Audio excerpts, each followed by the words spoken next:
जबरदस्त व्यू है भाई। यहाँ पे हो रखा है जी लैंडस्लाइड। तो ये देखो पता नहीं कितनी आवाज आ रही होगी। यहाँ पे आ चुकी है जी तगड़ी बारिश हो भाई। तो जी मौसम क्लियर होता हुआ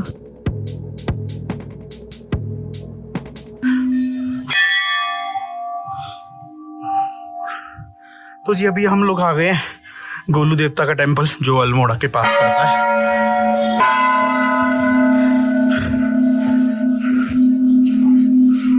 तो जी अभी हम लोग पहुंचे हैं गोलू देवता के टेम्पल पे और ये टेम्पल है ना अपनी मन्नतों के लिए माना जाता है। चलिए आपको दिखाता हूँ कितनी सारी मन्नतें लोगों ने यहाँ पे लगाई है।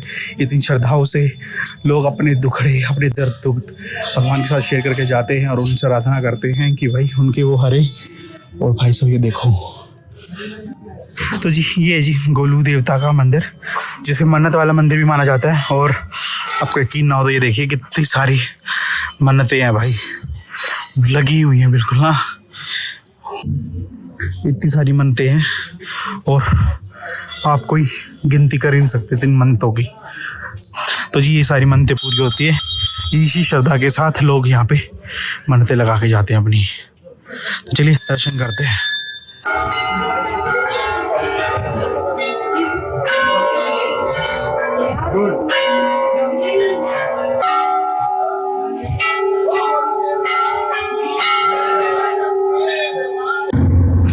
तो जी हम लोग निकल चुके हैं गोलू देवता के टेम्पल से और अब भाई अब खींचनी है हमें गाड़ी। रास्ते में हमारे नीम करोली बाबा पड़ेंगे और खाली मत्था टेकेंगे बाहर से और निकल जाएंगे घर की तरफ। तो फटाफट चलते हैं क्योंकि टाइम जो है ना वो ऑलमोस्ट 2:45 हो गए हैं और इस टाइम तक तो हमें नीचे उतर जाना चाहिए था। अभी तो हम लोग अल्मोड़ा ही पहुंचे हैं और अभी टाइम काफ़ी बाकी है।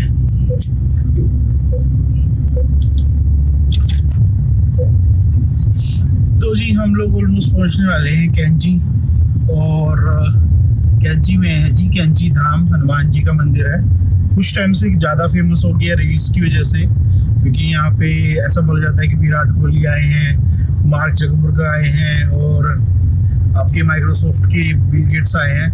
तो उसकी वजह से हुआ क्या कि एकदम से रील्स बहुत ज़्यादा वायरल हुई और ये हनुमान जी का मंदिर काफ़ी फेमस हो गया।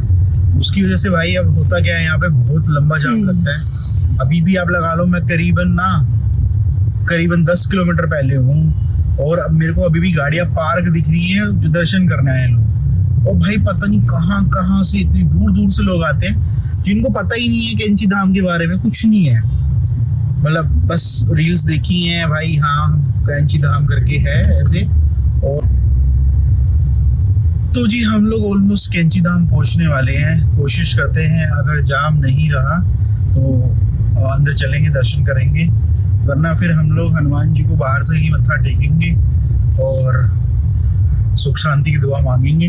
बाकी मेरे को लग नहीं रहा कि यहाँ पे जाम नहीं होगा क्योंकि यूजली यहाँ पे अब जाम कंटिन्यूस रहने ही लग गया है तो जिसकी वजह से बहुत देर तक लोग फंसते हैं यहाँ पे।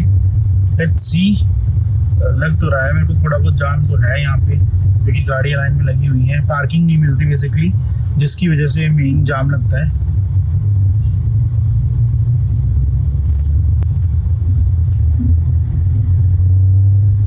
भी लगा रहे हैं सर। यहाँ तो होटल भी बन गया सर। देखो कुछ नहीं था भाई लोग मैं आया था 2019 में यहाँ पे कुछ नहीं था बस एक दो खाने का पॉइंट था और वो मंदिर था। और भाई अभी तो देखो 3-4 साल में होटल सब बन गए भाई।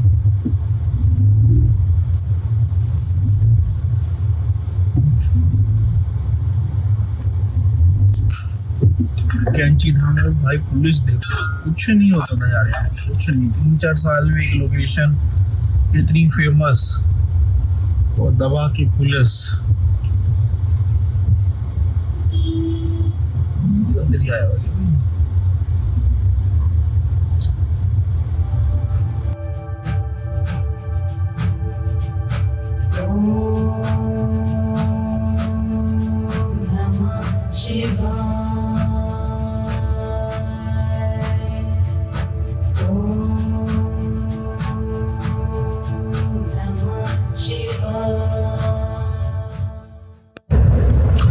अभी के टाइम हो रहा है 9:13 और रमन सर को हमने छोड़ दिया है रुद्रपुर में, और मैं रुद्रपुर से रामपुर की तरफ बढ़ रहा हूँ। मयंक भाई और पीछे हैं, अभी थोड़ा वो CNG वगैरह डलवा रहे थे। मैंने सोचा चलो मैं चलता हूँ तब तक। और भाई इस ट्रिप पे मैं आई होप सो, और गाइस आई होप सो आपको ये ट्रिप पसंद आई होगी। अगर पसंद आई होगी तो प्लीज़ सब्सक्राइब कर लेना। चलता हूँ बस, कुछ बीच में खाना वाना खाएंगे, फिर मयंक और भाई को भी अलविदा करेंगे और फिर मैं इस वीडियो को एंड कर दूंगा घर जा पे। तो पढ़ता हूँ अभी घर तक, बट अभी भी हमारा टाइम जो है ना 6 घंटे से भी ज़्यादा का है अभी, तो बस पढ़ रहा हूँ मैं भी, क्योंकि मेरे को भी हल्की हल्की नींद सी आने लग गई है। और पता नहीं आप लोगों को दिख भी रहा हूँ कि नहीं दिख रहा हूँ, नींद सी आ रही है, क्योंकि कल रात को भी पूरी नींद नहीं हो पाई थी, सुबह जल्दी उठ गया था और आज भी दिन से ही चला रहा हूँ गाड़ी। तो भाई ट्रिप पे ऐसी बहुत सारी चीज़ें होती हैं जो मैं शेयर नहीं करता हूँ, इसलिए सब्सक्राइब कर दिया करो बस आप लोग, ताकि मेरा मोटिवेशन बना रहे और इसी तरीके से मैं आप लोगों के लिए ट्रैवल सीरीज लाता रहूँ।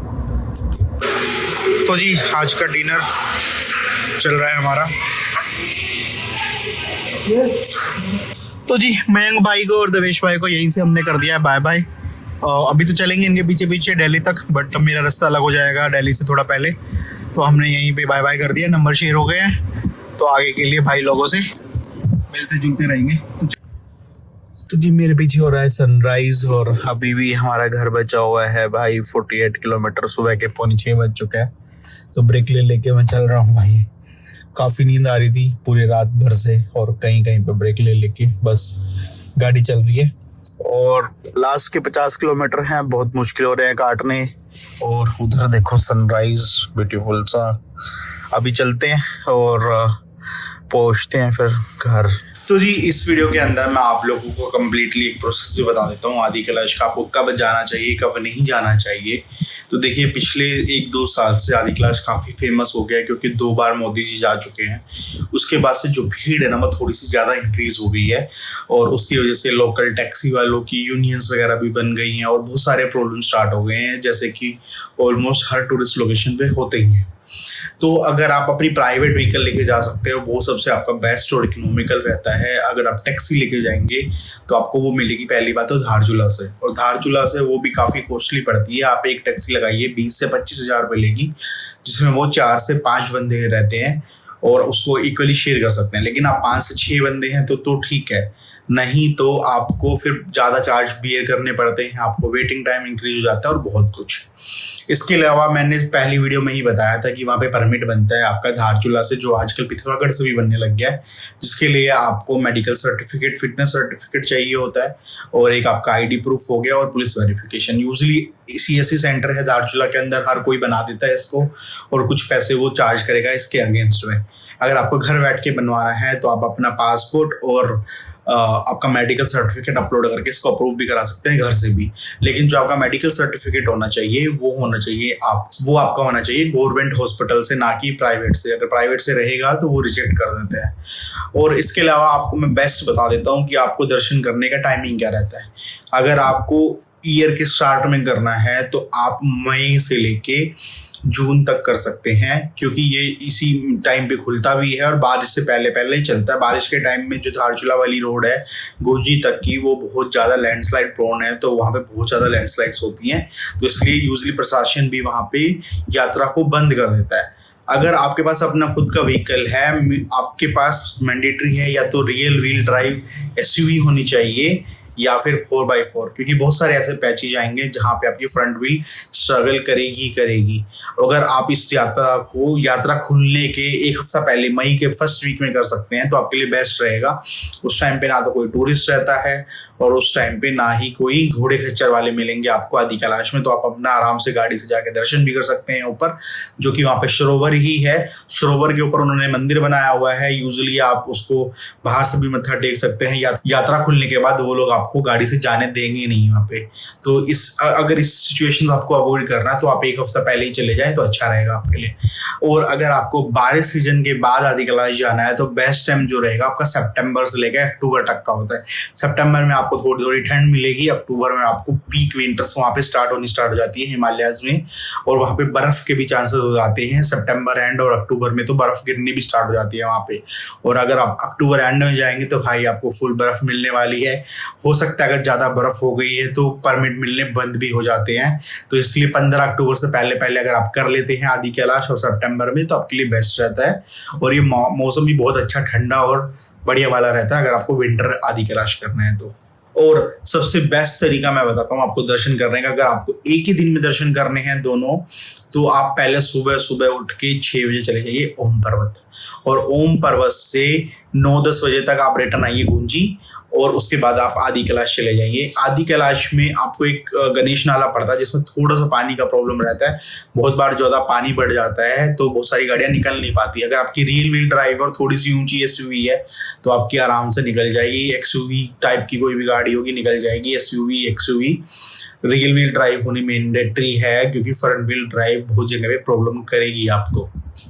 इसके अलावा अगर आपको 2 दिन में करना है आराम से तो आप एक दिन जाइए आदि कैलाश में, वहाँ अपना आराम से टाइम लगाइए, और अगले दिन जाइए आप ओम पर्वत, और ओम पर्वत से आप वापस आराम से धारचूला तक वापस आ जाएंगे। या फिर आप धर्मा वैली जाना है, नारायण आश्रम जाना है, आप वहाँ पे भी जा सकते हैं। लेकिन मैं नारायण आश्रम का आपको बोलूँगा कि आप दिन में थोड़ा जल्दी सुबह 10-11 बजे या फिर मॉर्निंग में पहुँचे, तभी आप नारायण आश्रम का असली लुत्फ उठा पाएंगे। जो वहाँ की ब्यूटी है, योगा सेशंस हैं या वहाँ की शांति है। अगर आप रात को जाकर सुबह निकल रहे हैं तो फिर एक स्टे की तरह आप जा रहे हैं, वहाँ पे आपको कोई बेनिफिट होगा नहीं। और इसके अलावा धर्मा वैली में भी अगर आपको पंचचूली ट्रैक करना है या तभी आप उधर जाना, वरना आप क्विकली एक क्विक लेना है, आपको पंचचूली देखना है बस नीचे से ही। तो ध्यान रखना सुबह 10 बजे से पहले पहले आपको 0 पॉइंट पुल आता है, दुगतू से पहले या दुगतू के बाद। एक लास्ट विलेज है दुगतू, मैं दूसरा नाम भूल रहा हूँ, वहाँ पे एक ब्रिज आएगा बहुत बड़ा जहाँ से पूरा पंचचूली दिखता है। लेकिन आपको कोशिश करनी है सुबह 9-10 बजे आपको वहाँ पहुँचना है, वरना उसके बाद बादल होने स्टार्ट हो जाते हैं। और बात करते हैं इसका टोटल खर्चा कितना क्या आता है। देखिए मेरा जो खर्चा आया था 2 बंदों का मिला के टोटल 15 से लेके 20,000 रुपये तक का आया था, और हम लोगों ने इक्वल शेयर किया था। तो हमारा खर्चा 7 से 8,000, 9-10 हज़ार रुपये मैक्स था एक बंदे का, क्योंकि हमने होटल्स भी काफ़ी लिए हैं और 2 दिन हमने ओवरलैंडिंग भी करी है। उसके लिए भी हमें कुछ चार्ज पे करना पड़ा, थोड़ा सा और कम हो जाता अगर हम होटल्स वगैरह नहीं लेते। लेकिन जो ओवरऑल मेरा पेट्रोल लगा था वो 13-14 हज़ार का लगा था मेरे होम टाउन से, रुद्रपुर टू रुद्रपुर, और बाकी जो था वो 5,000 रुपये का अलग था। तो 15,000 का टोटल पेट्रोल लगा था। और मतलब आप 10,000 रुपये पर पर्सन लेके चलना गाड़ी का खर्चा, अगर आप दिल्ली से जा रहे हैं तो। अगर आप कहीं और से आएंगे तो उसके अकॉर्डिंग आपको कैलकुलेट करना पड़ेगा। यूजली जो मैं करता हूँ वो करता हूँ कि 9 से 10 रुपये किलोमीटर के हिसाब से अगर मैं पहाड़ और ऑफ रोडिंग कर रहा हूँ तो इस तरीके से मैं कैलकुलेट कर लेता हूँ, और एवरेज जो लेता हूँ 8.5 रुपये और 8 रुपये के आसपास लेता हूँ टोटल किलोमीटर्स की। तो उससे मेरे को एक आइडिया लग जाता है कि मेरा कितना खर्चा होने वाला है। तो आई होप सो ये सीरीज आपको पसंद आई होगी। अगर सीरीज पसंद आई होगी तो प्लीज लाइक कर देना, चैनल को सब्सक्राइब कर लेना। मैं मिलूंगा नेक्स्ट वीडियो में, तब तक के लिए बाय बाय, टेक केयर, ओम नमः शिवाय।